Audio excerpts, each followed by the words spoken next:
ready? It's the Roundtable with me, Robert Bannon. Welcome to the Roundtable, everybody. My name is Robert Bannon. You're listening to us on Broadway World, the Broadway Podcast Network, iHeart, and Spotify. If I had $1 for every time I tried to be a stuttering lawyer, I'd be rich. The incredible Austin Pendleton is here, and we're going to be talking with the director. Did you know? Bradford cover, I didn't get my offer to be a part of Shakespeare. I can't memorize, and I don't know how to do I can't do it, but I would have tried for you, Bradford, because you're incredible. Austin's incredible, and this show is going to be incredible. So I'm so excited that you all are here. Thanks for being here. Thank you so much for having us. We're delighted to be here. Bradford, why A Midsummer Night's Dream, and why does it live for hundreds and hundreds of years? The play is just very special in a way that is hard to get your hands around. But when you read it and when you see it and when you experience it, it's so delightful and funny and thoughtful. And when we first read the script, we all just remembered, God, how just delightful this play is. So that's the first reason we wanted to do it. And then the second is that we thought we'd do it from the vantage point of the mechanical characters, which adds another layer of complication to our proceedings here. Austin, how did you hear about this, and what did you come to them? Did they come to you, and why did you say yes? I think they came to me, and I said yes because I think Shakespeare is a promising writer. I think he's got something. He may have a future. Yeah, right. Yeah.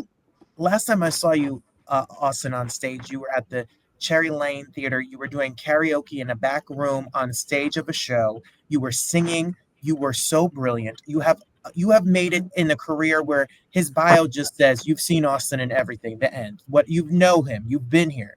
How do you know how many plays Shakespeare characters? Do you have any recollection of how many hundreds of parts you've played? Yeah. He knows. Bradford, what's it like to work with someone like Austin, who has won awards, whose film, television, and theater credits are exceptionally, incredibly, iconically long? And how do you give direction? How is he when you collaborate?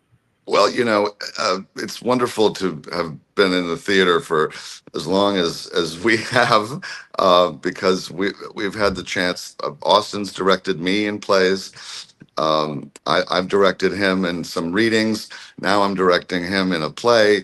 I've also acted with Austin in plays. And so it's wonderful to have these sort of lifelong relationships with artists where you get to switch roles and change what you're doing and see each other from different vantage points and different positions in the process. And so that just enriches our life together and our artistic trajectory, for lack of a better word. I love that. So Austin, how is this take on this show? What are we going to see up on stage that maybe we haven't seen before? I don't know how to answer that. Bradford, is there a new way you're approaching this story, or is it just the... Yes. We're doing this play as if the mechanical characters, Bottom and Flute and Snout, they're in charge. So the whole play is from their point of view. Yeah. They are doing it as if they somehow know they're not just doing their part of the play. They're in charge of the whole thing. And so we've had to take them at face value and see and use our imaginations, but also take cues from the text to see what would they do if they were thrown together and had to do a production of Midsummer Night's Dream. I love it. So Austin, how do you approach a script, and what is your trick for memorization and the way you find your character?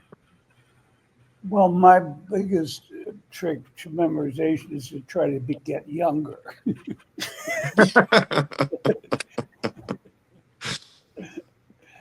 That's pretty...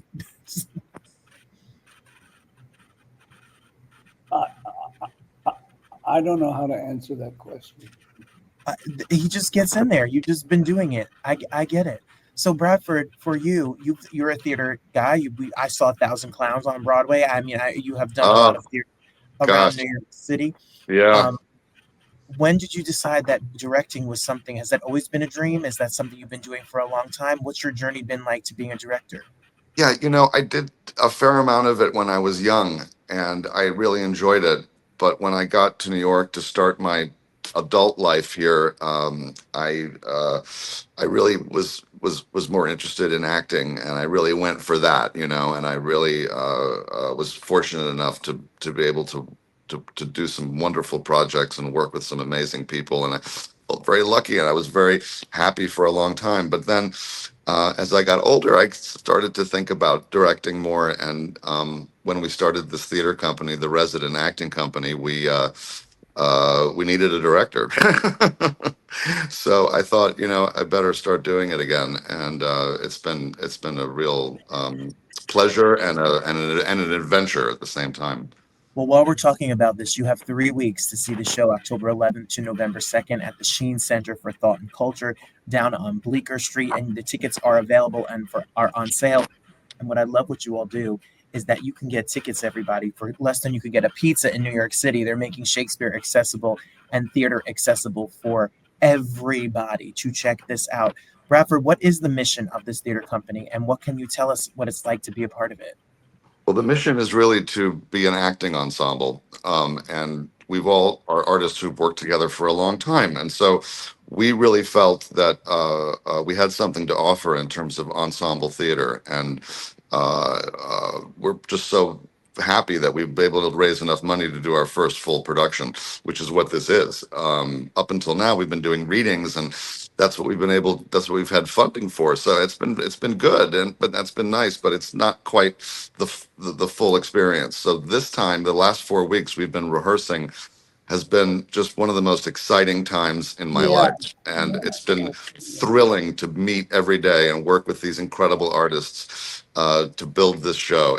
It's really an incredible cast of actors. And having Austin in the mix only makes it even more exciting because we're using some sense of spontaneity, and we don't always have to have things the same way every day. And everybody's so imaginative and so talented that it's just like we're just playing. It's like play every day, and all these wonderful things happen constantly. It's really incredible. I Austin, grew up in a community theater.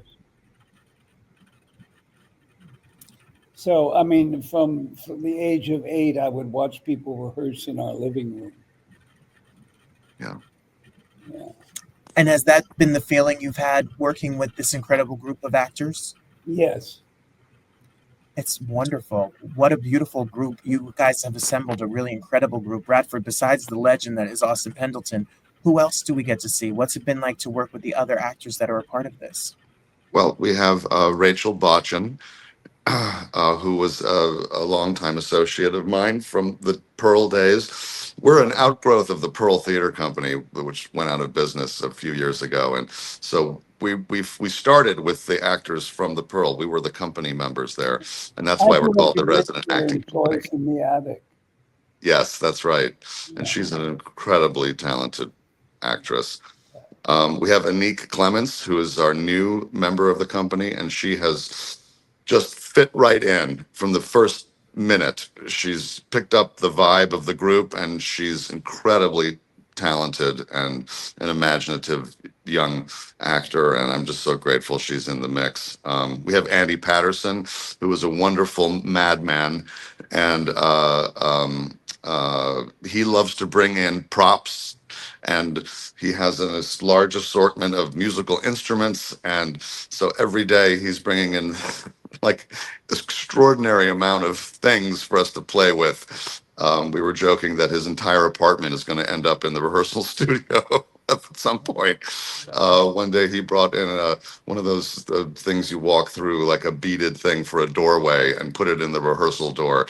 And he's also just an incredibly talented guy, along with being a lot of fun. And who else do we have, Austin? I'm forgetting somebody. We have They, R.J. Foster, who is yep. a wonderful And guy. then we have well, you know, oh, man, it's We have RJ's terrific. He's another longtime associate of ours and artist, and he brings a wonderful boldness to his work, and he's really a very fine actor. I've known RJ for many many years, and he's just become a very very fine actor. They're all wonderful with text, I will say. So it's a combination of being very very adept at doing Shakespeare. So that's just built into our group. But then they also can play with it and maintain the language without these people are so good. They work on multiple levels all the Yeah. time. RACNYC is where you can get your tickets. RACNYC.org. And then you can go to Eventbrite and get your tickets to see it for 3 weeks. So, Austin, when you were starting out as a young actor, come from Ohio and go to New York City, was these kinds of parts, was Shakespeare and doing classical something that always was inspiring to you? Oh yeah. Yeah. There's also in this is Karine. Yes, thank you. Corinne Montbertrand is incredible. She's another member of the cast. Everyone's playing multiple parts, by the way. And Corinne is an incredibly talented actress in her own right, and she's also an expert in mask work, and so she brings a lot of incredible imagination and creativity from that. And she's a vital part of our group. Amazing! What an amazing group of people, and what an incredible show! If you've seen it and done before, have not seen it done like this. So, Bradford, who do you hope comes see this? Is it more than just the Shakespeare super fans? It's more than just the people that have been go to all the Shakespeare plays. There's got to be a new audience out here that can experience it and see it in a way they've never seen it before. That's my hope. Absolutely. This is a production that's for everybody. We're starting. We wanted to start afresh with the play and to use this mechanical angle to see it again in a new way, because we've all seen it so many times and we've all been in it and we all know it. So I thought it was about time we tried something different. And this experiment that we're doing, I think is going to be something that's exciting and delightful for someone who's never seen Shakespeare before. You can come in and you're going to be able to enjoy this play. That's for sure. Austin, for you, when people come, young actors come in, or people who are not familiar with Shakespeare, what's that like for you to be their first time seeing? Maybe there's going to be people that have never seen it before. Oh, that's very exciting to me. I remember as I say, I grew up in a community theater, and I remember how excited. After dinner in our house, my brother and I would set up the thing for the actors to work, and then we would sneak downstairs and watch the rehearsals. And I was 8 years old; he was 6 or 7. And he's done a lot in theater. He's worked a lot at the Cleveland Playhouse. And that was when we just got excited about how a play can develop. Funnily enough, And my whole career afterwards. So, I was just going to say, funnily enough, Bradford, my dad, by coincidence, was from Cleveland originally, and he started his career at the Cleveland Playhouse. Yeah. Back in the days. Yeah. That's where my mother did her career. Yeah, that's right. So many wonderful actors came through that place. All of you so talented family. My dad's a landscaper in Jersey, not as talented and as fancy as all that. That is for sure. Yeah. So well, I've done a little landscaping myself, so there's an art to that. I love this, and I can't wait to check it out. I'm going to have to absolutely be down there. I love the part of New York City that this show is going to be in. It's such an artistic place now that is growing on Bleecker Street that has always been somewhere that you need to be. The Sheen Center for Thought and Culture is a beautiful place to see a show. And then October 11th to November 2nd. Right now, Bradford is taking time from building. They're loading in the show. Austin, they're loading in. They're cutting things and nailing. I don't know what they do, but they're building it as we speak. Yes. Yes. I'm in the lobby of the theater speaking to you, and they're Me too. working there now. So Bradford's going to go, and he's going to go and putting things together. See, he landscapes. He uses tools. He Yes. directs. He acts. And Austin, do people still come up to you and talk about your television and film career? You still get My Cousin Vinny no matter where you go? Yes, I do. It'll live forever. It's one of the greatest movie roles of all time. It's incredibly iconic, and you can see him doing Shakespeare. If you've not seen him on stage, I'm telling you, you're in for a treat. He's absolutely incredible. And Bradford, I'm sure you've assembled something really fantastic for everyone to check out. I hope you all get tickets and go see it. Congratulations, Break Legs. Have an amazing run. Thank you so much for having us. Such an honor. Thank you all. Thanks.